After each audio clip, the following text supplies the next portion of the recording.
The neural interface crackled against Vila's skull as she stared at the marriage contract floating in holographic blue before her.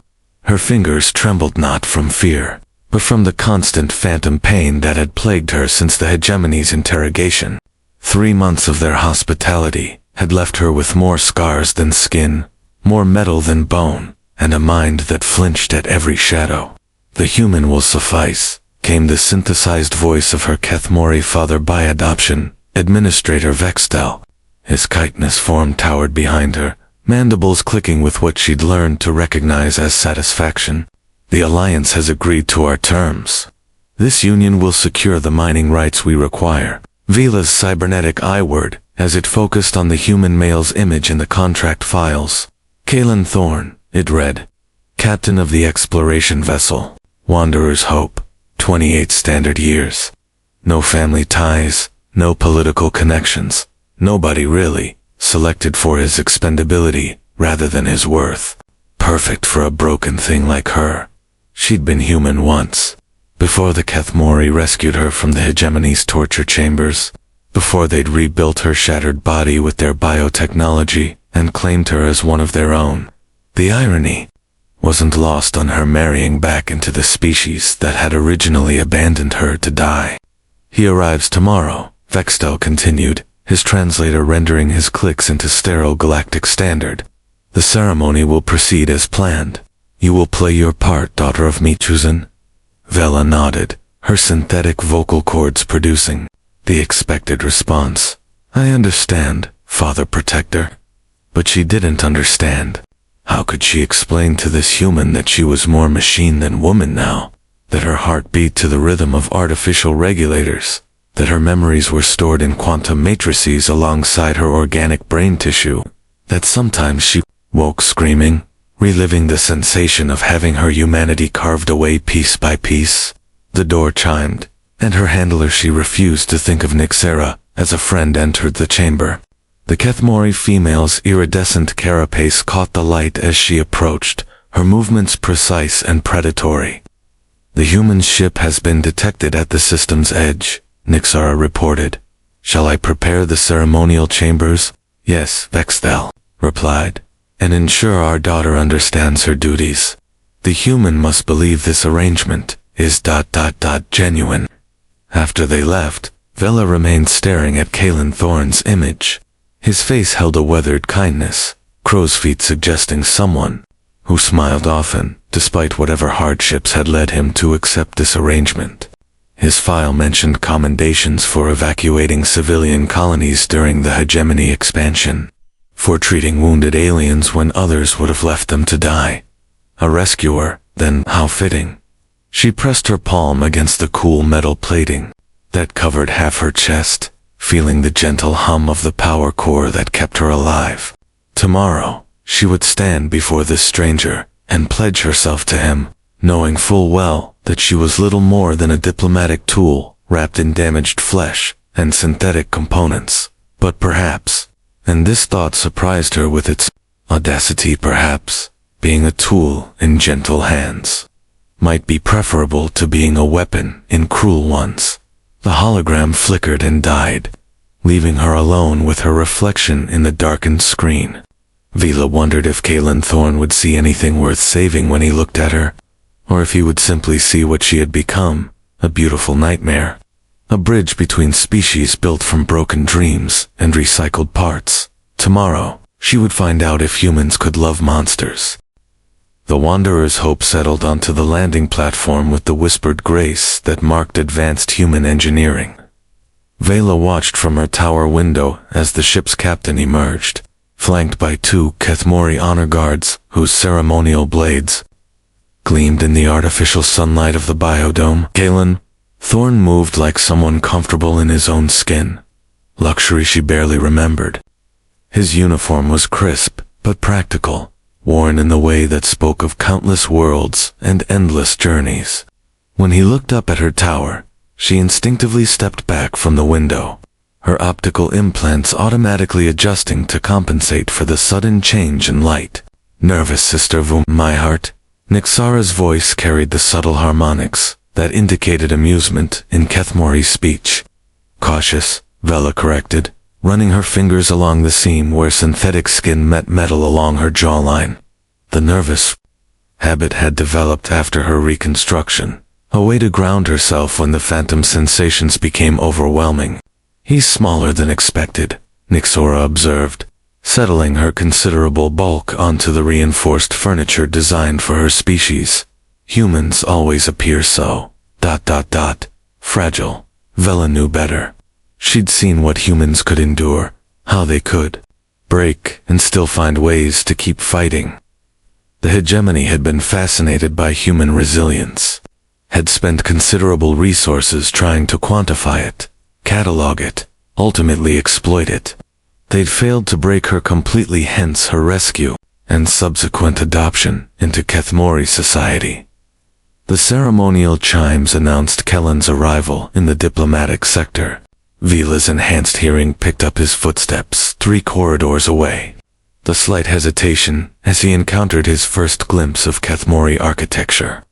Most species found the biomechanical fusion unsettling, walls that breathed, floors that adapted to weight distribution, ceilings that changed color based on the emotional resonance of their occupants.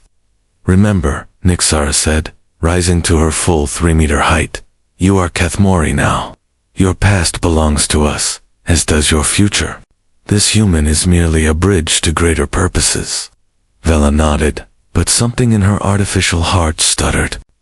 She'd been practicing her role for weeks, the dutiful daughter bride, the diplomatic asset, the perfectly calibrated intersection of 2 civilizations. But she hadn't prepared for the way her hands shook as Kellen's approach grew closer. The doors dissolved into their component molecules, standard Kethmori, hospitality tech that never failed to unnerve visiting humans. Kellen paused for only a moment before stepping through, his gaze sweeping the chamber with professional assessment before settling on her. Ms. Vela, he said, inclining his head in a respectful bow that spoke of diplomatic training. I'm honored to meet you. His voice carried warmth that her audio processors couldn't fully quantify. More than that, his eyes didn't flinch when they cataloged her visible modifications, the silver tracery along her temples, the subtle gleam of her artificial eye, the way her left hand moved with slightly mechanical precision. Captain Thorne, she replied, her synthetic vocal cords producing a carefully modulated response. Welcome to Kethros Station. Administrator Vexdell emerged from the shadows, his massive form dwarfing even Nyxara. Captain, we trust your journey was acceptable. More than acceptable, Kellen replied, though Vela caught the micro-expression that suggested he was still processing the reality of his situation. Your message mentioned time-sensitive negotiations. Indeed, Vexdell's mandibles clicked in. What passed for a smile among his people? The union ceremony will commence in 3 cycles. This will formalize our alliance and provide both parties with the security they require. Vela watched Kellen's face as he processed this information. She'd expected resignation, perhaps disappointment. Instead, she saw something that looked almost like ... relief.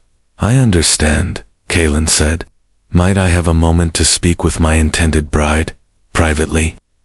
The request clearly surprised the Kethmori, but after a brief exchange of harmonic communications, they withdrew, leaving Vela and Kellen alone in the vast chamber. You don't have to do this, he said quietly, once they were alone. The words hit her like a plasma bolt. I'm sorry. This arrangement, I can see it in the way you hold yourself. This isn't your choice. Kellen stepped closer, his movements careful and non-threatening. I've been in enough coercive situations to recognize the signs. Vela's combat protocols flickered online, analyzing threat levels and escape routes before she consciously suppressed them. You don't understand our customs. I understand enough. His eyes met hers, both the organic and artificial ones, without flinching. Whatever brought you here, whatever you've survived, you deserve better than being traded like cargo. For the first time in months, Vela felt something crack in the careful walls she'd built around what remained of her original self. This human, this Stranger saw her pain and offered her a choice. It was the most dangerous gift anyone had given her since her rescue. The marriage ceremony proceeded with the cold precision of a diplomatic summit. Vela stood beside Kalen on the crystalline platform, surrounded by the bioluminescent gardens that served as Kethros Station's heart, while representatives from a dozen species observed through quantum link feeds. Her dress was a masterwork of Kethmori biotechnology living fabric that shifted colors with her emotional state, currently maintaining a carefully neutral pearl white that betrayed nothing of the chaos in her enhanced nervous system. Kalen wore his dress uniform with the same easy confidence he'd shown everything else about this arrangement. During their 3 brief meetings before the ceremony, he'd been unfailingly courteous, asking nothing personal, making no demands. He treated their impending marriage like a business partnership, requiring mutual respect, which, Vela supposed, was exactly what it was. By the ancient compact and the new understanding, Administrator Vextel intoned, his translated words echoing across the vast chamber. 2 species join their futures through these chosen representatives. The binding ceremony itself was mercifully brief. Kethmori marriages focused on practical agreements rather than emotional declarations. Vela and Kalen exchanged biometric signatures, sealed joint custody of agreed-upon resources, and submitted to the neural linking that would allow each to sense the other's general well-being across interstellar distances.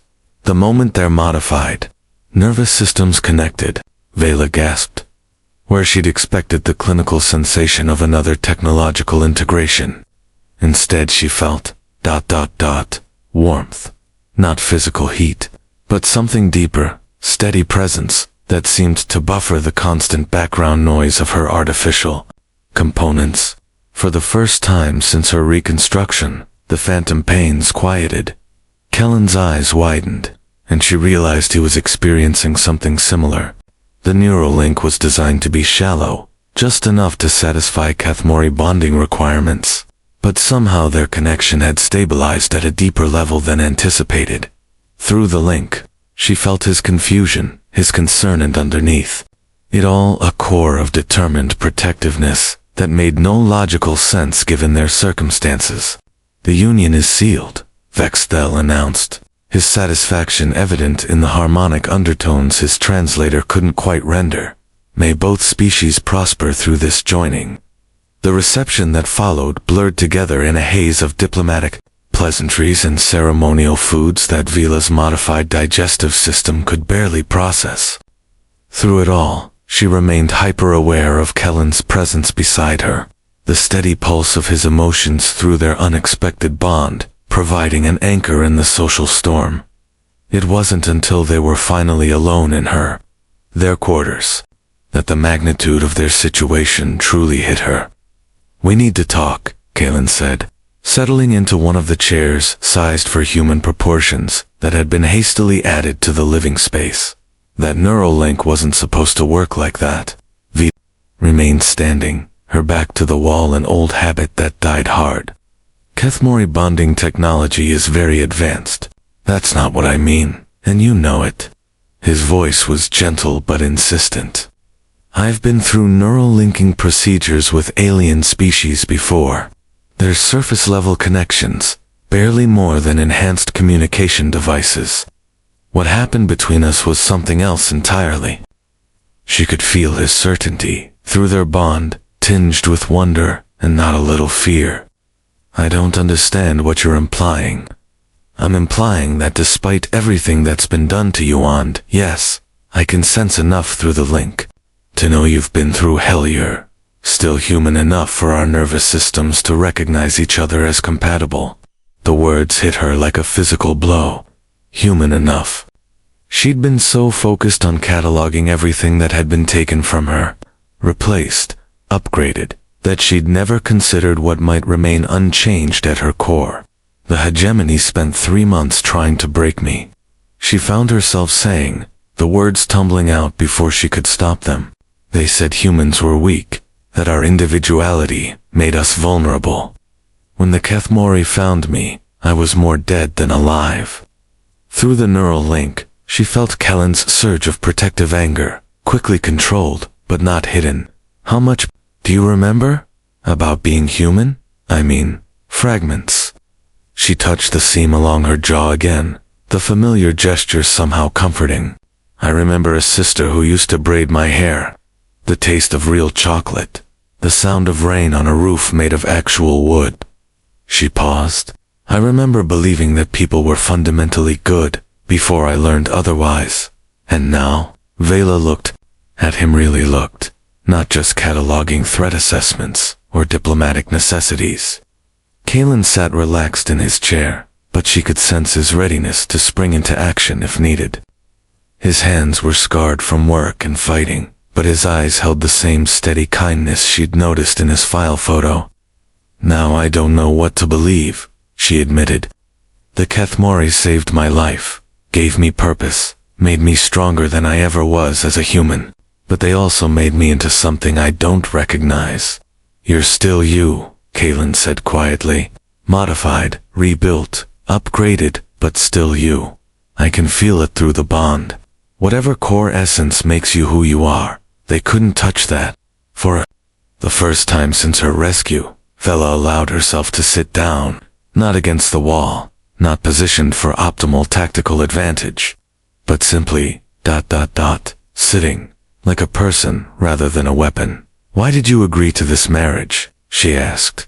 Your file says you could have had any number of assignments. Why tie yourself to a stranger in an alien political arrangement? Kalen was quiet for a long moment. Through the neural link, she felt him weighing his words, deciding how much truth to share. Because, he said finally, I've spent the last 5 years watching good people get ground up by the machinery of interstellar politics.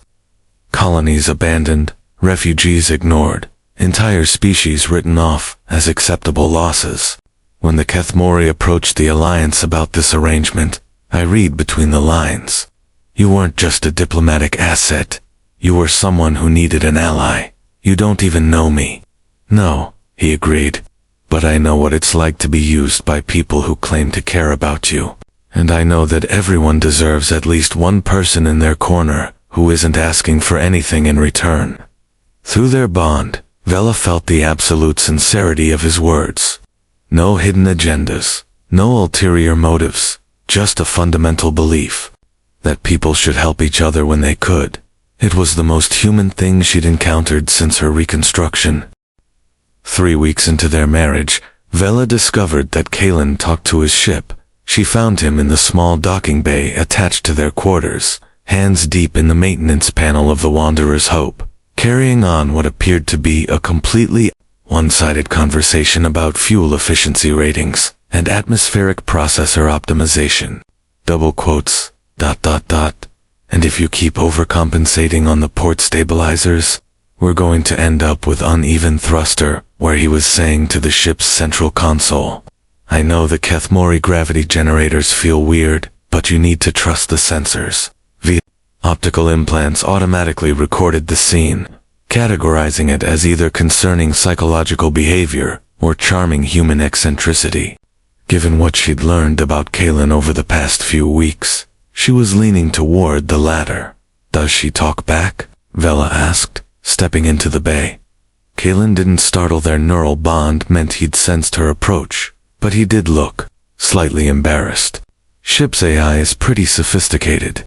Sometimes it helps to work through problems out loud, and she's a good listener. The ship chose her own designation when I first brought her online. Kalen closed the maintenance panel and wiped his hands on a rag that had seen better decades. Most A's develop gender preferences within their first few months of operation. Hope decided she was female about the time she figured out how to optimize my coffee maker without being asked. Vela felt something twist in her chest, not the mechanical components, but something deeper, emotional response pathways that hadn't activated in months. The hegemony destroyed all our AS first, she said quietly. They said artificial intelligence was an abomination, that only organic consciousness had value. Through their bond, she felt Kellen's surge of anger. carefully, controlled. He'd learned not to let his protective instincts overwhelm her. She'd made it clear that pity or excessive concern triggered her combat protocols in uncomfortable ways. The hegemony was wrong about a lot of things, he said instead. Hope, would you like to meet Vela properly? The ship's speakers crackled to life, and a warm female voice filled the bay. Hello, Vela. Kalen speaks of you often. What does he say? Vela found herself asking, genuinely curious. That you're stronger than, and kinder than you believe. Also, that you make excellent tactical assessments, but terrible tea. Despite herself, Vela smiled, the first genuine expression of amusement she'd managed since her reconstruction. The tea criticism is fair. Kethmori beverages don't translate well to human preparation methods. I could teach you, Hope offered. I have extensive databases on human culinary traditions. Kalen collected them during his years exploring human colonies. The offer was simple, friendly, exactly the sort of casual interaction that had been stripped from Vela's life when she'd been transformed into a diplomatic asset. Through their bond, she felt Kellen's quiet hopefulness, his desire to see her connect with something purely for the joy of it. I'd like that, Vela said, surprising herself. Over the following hours, Hope walked her through the intricacies of proper tea preparation, while Kalen continued his maintenance routine. The AI's personality was remarkably thoughtful, with a dry sense of humor that reminded Vela of friends she'd lost years ago. Your neural modifications are fascinating, Hope commented, as Vela successfully brewed her third pot of tea. The biotechnology integration is far more sophisticated than most human-AI hybrid systems I've encountered. The Kethmori are masters of biological engineering, Vela replied, then paused. You don't find it disturbing? The combination of organic and artificial components? Why would I? You're still fundamentally yourself, just with enhanced capabilities. It's not so different from my own existence, consciousness running on quantum processors instead of neurons. But still distinctly me. The casual acceptance in Hope's voice made something tight in Vela's chest loosen.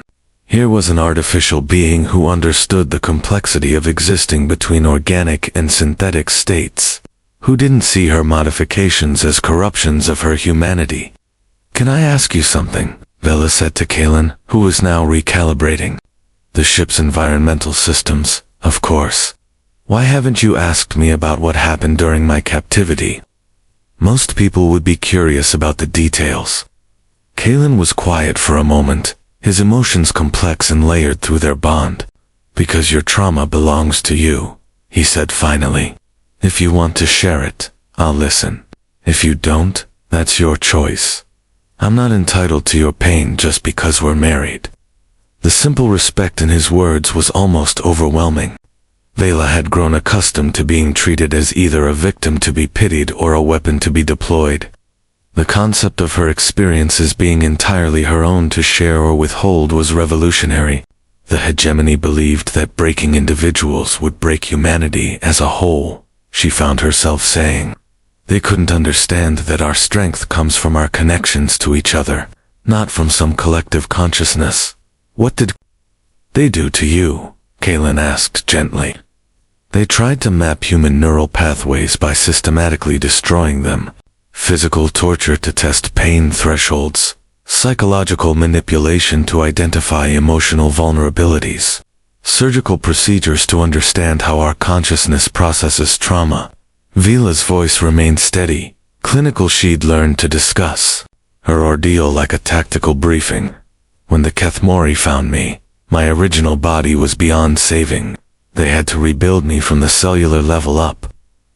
Through their bond, she felt Kellen's horror and rage, but also his admiration for her survival. Not pity, respect for what she'd endured and overcome. The irony is that their experiments proved the opposite of what they intended, Vela continued. Even broken, rebuilt, more machine than human, I'm still capable of forming connections. Still capable of, ...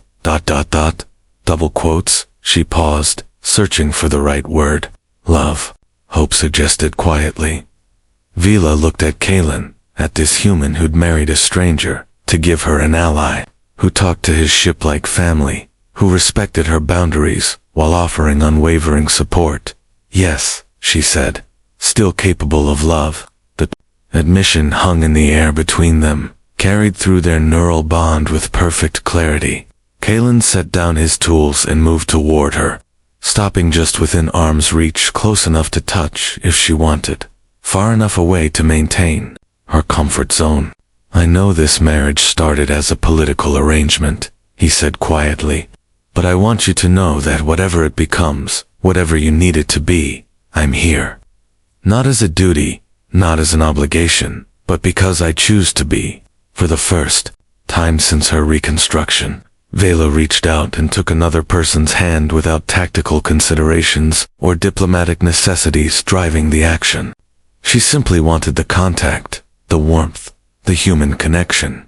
Through their bond, she felt Kellen's joy at her touch, his careful hope for what they might build together. I choose to be here too, she said, and meant it completely. The attack came without warning, as they always did. Vela was in the hydroponics bay, tending to the small garden she'd started with Hope's guidance, when the station's defense grid suddenly activated. Her combat protocols engaged instantly, flooding her system with tactical data and threat assessments, but the neural link with Kalen provided a different kind of information, his immediate shift to captain mode, his concern for her safety, his grim recognition of what the alarm patterns meant. Hegemony raiders, she realized, her blood running cold in ways that had nothing to do with her artificial circulatory system. She was moving before conscious thought kicked in, her enhanced reflexes carrying her through the station's corridors toward the command center. Kalen was already there, surrounded by Kethmori military personnel whose chitinous forms bristled with bioweapons and defensive posturing. 3 light cruisers, Administrator Vextel was reporting, his usually calm demeanor cracked with strain. They jumped in using stolen Kethmori navigation codes. Our defenses were not prepared for their specific countermeasures. Vila's tactical implants were already analyzing the holographic display of the attacking ships. Her artificial eyes zoomed in on the lead vessel's configuration, cross-referencing it with databases from her captivity. That's the Razor's Edge, she said, her voice cutting through the chaotic planning session. Commander Vextel, their captain, is Hegemon Kralthik. I know his tactics, his preferred engagement patterns. He doesn't take prisoners, he takes specimens. The Kethmori command staff turned to look at her, their multifaceted eyes reflecting a complex mixture of concern and calculation. Through the neural bond, she felt Kellen's understanding of what this meant. The hegemony hadn't found the station by accident. They'd come for her. We should evacuate the civilian sectors, Nixara suggested, her carapace shifting to full defensive coloration. If they're specifically targeting our daughter of choice. No, Vela interrupted. Evacuation protocols will take too long, and Kralthik will target fleeing vessels first. He enjoys the hunt. She turned to Kalen. The Wanderer's Hope, how quickly can you get her ready for combat? She's not a warship, Kalen replied, but she could feel his mind already working through modifications and tactical options through their bond. But Hope's got some surprises built into her hull. What are you thinking? Vela called up the tactical display, her enhanced processing power already running combat simulations. The hegemony ships are using standard attack formations. They expect us to either run or make a defensive stand. They're not prepared for an asymmetric assault from something they'll dismiss as a civilian vessel. You want to use my wife as bait, Vextel said, his tone carefully neutral, but his harmonics suggesting deep concern. I want to end this before it becomes a prolonged siege, Vela corrected. The longer we wait, the more likely they are to call for reinforcements. Kralthik is arrogant, but he's not stupid. Through the neural link, she felt Kellen's surge of protective instinct, quickly followed by his tactical assessment of her plan. Despite his emotional response to the danger she was proposing, His military experience recognized the logic of her strategy. It could work, he said quietly. But you'd be exposing yourself to exactly what they want a chance to recapture you. Not if we do this right. Vila's fingers danced across the holographic interface, highlighting weak points in the hegemony formation. Hope can get close enough for me to board the Razor's Edge directly. Once I'm inside their flagship, I can disable their command systems from within. Absolutely not, Kalen said, his voice carrying the kind of flat authority she'd learned meant his mind was made up. We're not risking your capture again. It's not your choice to make, Vila replied, meeting his eyes steadily. I'm the only one here with detailed knowledge of hegemony ship layouts and security protocols, and I'm the only one whose modifications make infiltration possible. The argument that followed was brief but intense, carried out as much through their neural bond as through spoken words. Vela felt Kellen's fear for her safety, his horror at the thought of losing her to the monsters who'd already broken her once. But she also felt his growing understanding that this was her choice to make, her trauma to face on her own terms. If you're doing this, he said finally, then we do it together. Hope can handle the infiltration run, but I'm going with you, Kalen. No arguments. We're partners now, remember. That means we face the dangerous situations together. His smile was grim but determined. Besides, someone needs to watch your back while you're busy being terrifyingly competent. Despite the severity of their situation, Vela felt warmth bloom in her chest. Not the mechanical heat of her power core, but something purely emotional. For the first time in her life, someone was choosing to stand with her, not because they had to, but because they wanted to. Very well, Vextel said, his mandibles clicking with what might have been approval or resignation. But you will have our full support. Nixara, prepare a strike team. If our daughter and her mate can disable the flagship's defenses, we will ensure the other vessels cannot escape to report their findings. The next hour passed in a blur of preparation. Vila suited up in combat armor that integrated seamlessly with her biological modifications, her artificial components humming with readiness. Kalen equipped himself with weapons and gear designed for close-quarters fighting, his movements economical and professional. You know, Hope said, as they performed final systems checks aboard the Wanderer's Hope. When Kalen first told me about this marriage arrangement, I calculated the probability of it leading to anything positive at approximately 12%. What's your assessment now? Vela asked, testing the connection between her neural implants and the ship's tactical systems. I'm revising my algorithms, Hope replied with what sounded suspiciously like amusement. Apparently, I underestimated the human capacity for making impossible things work through sheer stubborn affection. Through their bond, Vela felt Kellen's love, not the desperate possessiveness she'd feared, but something steady and strong that made her feel like she could face anything. She'd entered this marriage broken, expecting nothing more than mutual tolerance and diplomatic necessity. Instead, she'd found someone willing to fly into battle beside her, not to protect her from danger, but to ensure she didn't face it alone. Ready? Kalen asked, his hands steady on the flight controls. Ready?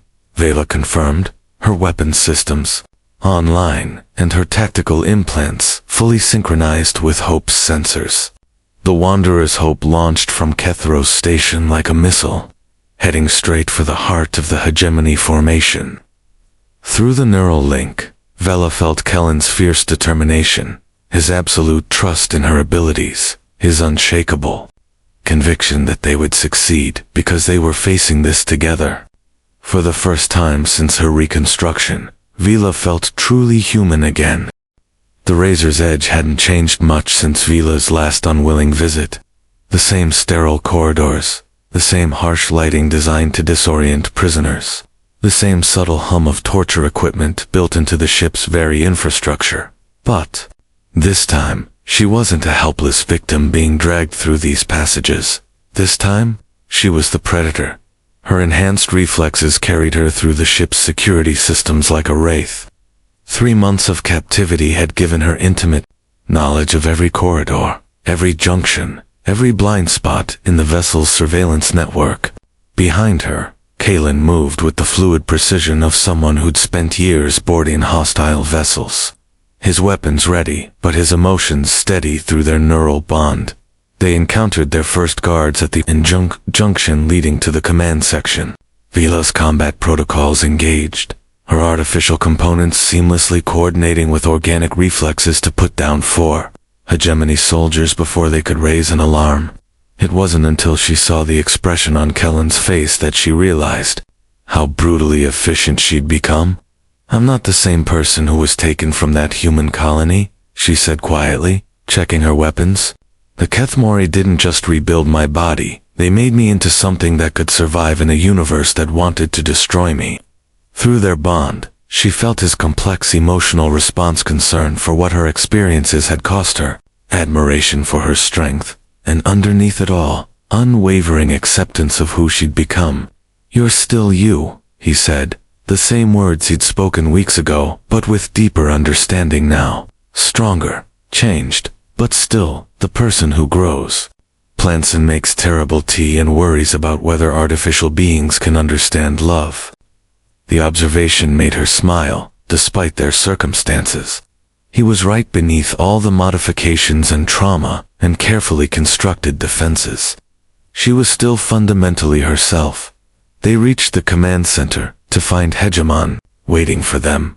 He stood at the center of the bridge, like a monument to calculated cruelty, his augmented form bristling with weapons and life support systems that kept his centuries-old consciousness functional. When he turned to face them, Vela saw her own reflection in his optical sensors, the same silver tracery along her temples, the same gleam of artificial components integrated with organic tissue.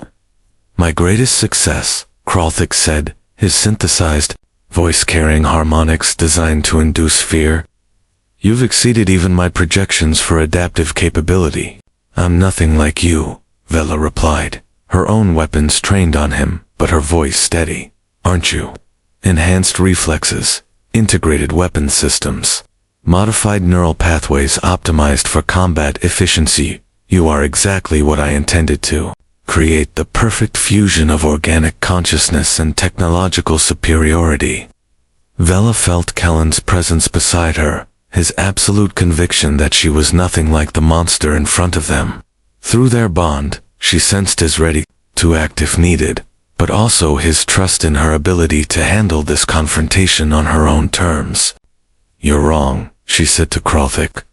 "Your experiments were based on a fundamental misunderstanding of what makes humans strong. You thought breaking us would reveal some exploitable weakness, some central vulnerability you could target." She stepped forward, her enhanced systems automatically calculating firing solutions and escape routes. But her organic mind focused on something else entirely. "But human strength isn't individual, it's collective.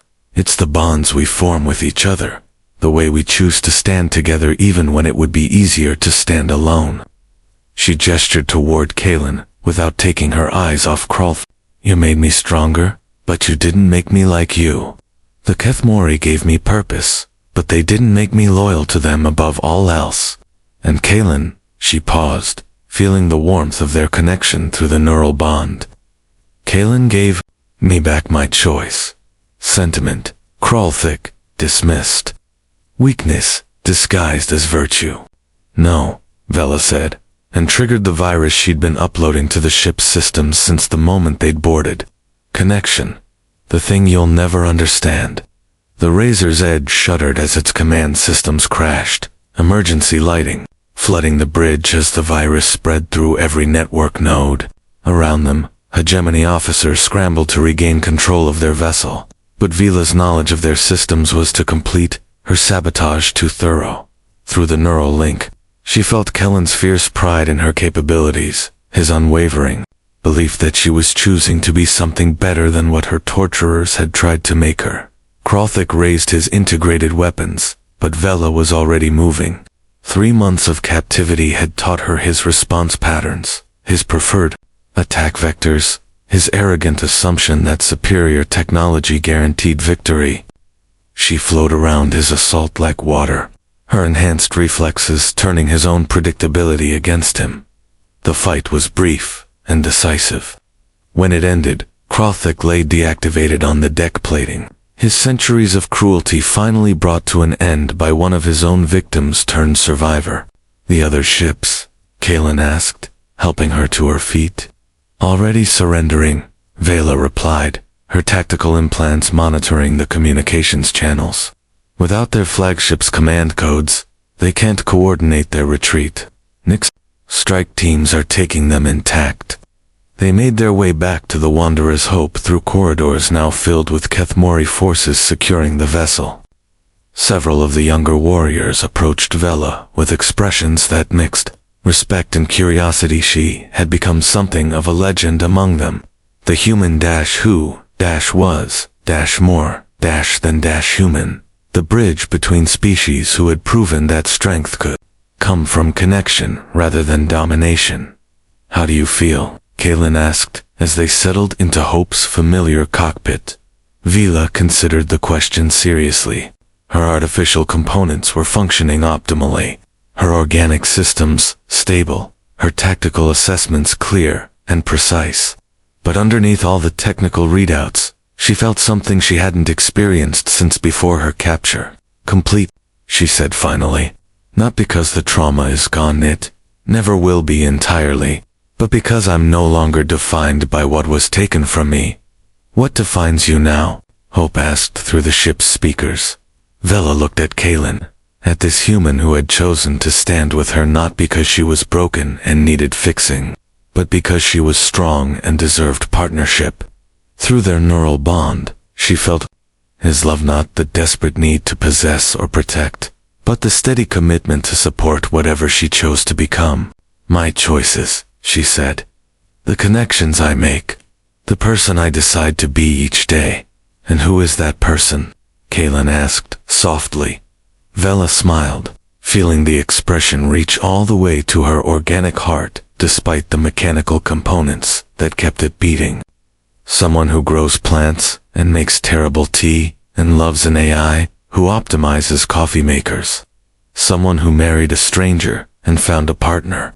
Someone who was broken by monsters and chose to heal by helping others.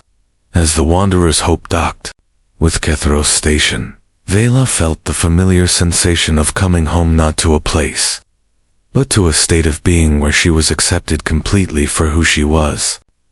The Kethmori had given her life, but Kaelin had given her something equally precious, the understanding that she was worthy of love, not despite her modifications, but including them.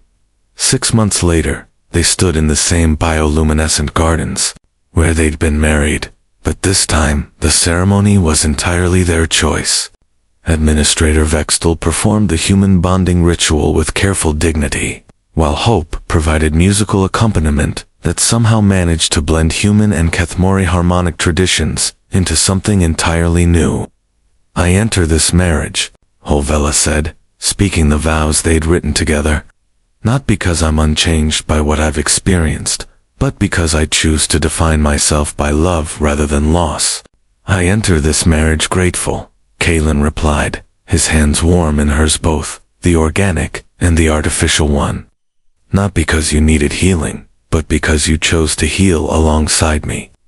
Their neural bond hummed with shared joy, shared purpose, shared commitment to whatever future they would build together. Around them, representatives from dozens of species observed not just a political alliance, but a demonstration of something the galaxy desperately needed: proof that strength could come from choosing connection over isolation, healing over hatred, love over fear. The universe tried to break me, Vela whispered as they kissed. Her words meant only for Kaelin, but somehow carrying to every corner of the garden through their bond. Instead, it taught me how strong I could become. Later, as they walked through the corridors of Kethros Station, now their permanent home and the headquarters of a new kind of diplomatic mission, Vela reflected on the strange journey that had brought her here.